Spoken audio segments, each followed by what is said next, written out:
Ho, ho, ho! Oh, hi there! It's been busy up here at the North Pole. While Mrs. Claus and I have been stuck working from home, I'm checking in on a Zoom meeting now to see how things are going over at the workshop. Toy production was full throttle until the elves ended up going on furlough. But with a little automation magic, a whole lot of robots were running faster than ever before. Here you can see a new automated line building hoverboards and toy race cars.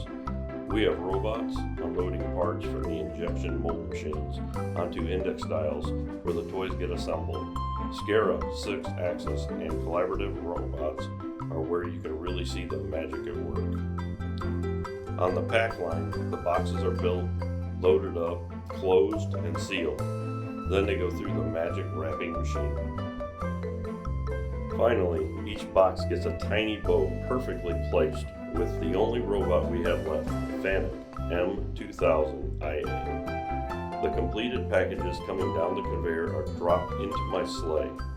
And you better watch out. Before you know it, I'll be en route to your own rooftop. Well, looks like I gotta go. Smells like Mrs. Claus has some cookies that just came out of the oven. Ho, ho, ho!